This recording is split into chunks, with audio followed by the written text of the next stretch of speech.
300 feet above a Himalayan valley, a man clings to a handmade rope ladder made of bamboo and nettle fiber.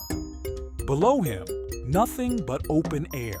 Above him, thousands of the largest bees on Earth, each one 3 centimeters long, swarming around a hive taller than he is. He has no harness, no safety net, just a rope his grandfather might have made the same way decades ago.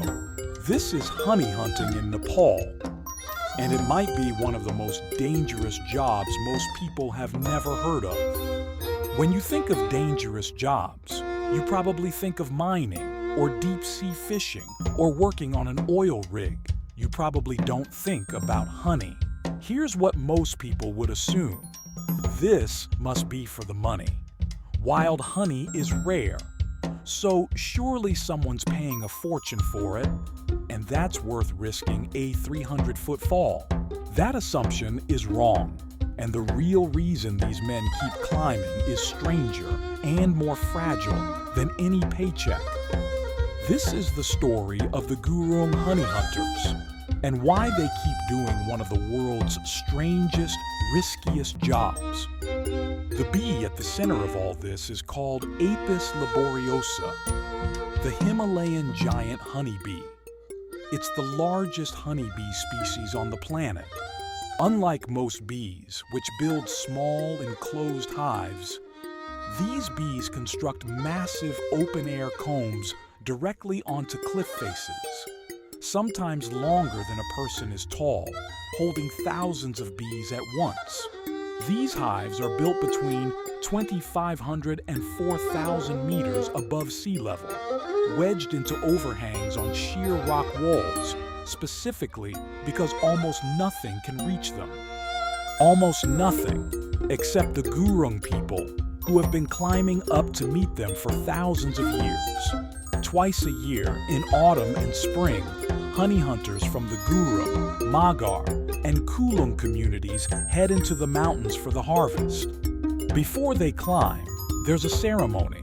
One hunter prays to the mountain gods, asking for protection and forgiveness for disturbing the bees' home. And this is the first clue that money isn't really the point. You don't ask forgiveness from a spreadsheet. You ask forgiveness from something you believe is sacred. The team builds a rope ladder by hand, often made from bamboo and nettle fiber, and anchors it to the strongest tree they can find at the top of the cliff. Then it's lowered over the edge. One hunter climbs down. Sometimes the drop is over 300 feet, with nothing beneath him but air. As the hunter descends, the team at the top lights a fire below the hive. The smoke confuses the bees' sense of smell and tricks them into thinking their home is burning, encouraging them to leave the nest, at least partially, before the hunter reaches it. But it doesn't clear all of them, not even close. Using a long wooden cutting blade, sometimes 6 or 7 feet long, the hunter slices sections of honeycomb directly from the cliff, catching them in a handmade basket, all while thousands of the world's largest bees swarm around him. One wrong move, one broken rung, one bee sting too many, and there's nothing to catch him. So if it's not about money, what is it about? For the Gurung, this hunt is inherited, passed from father to son as identity, not income.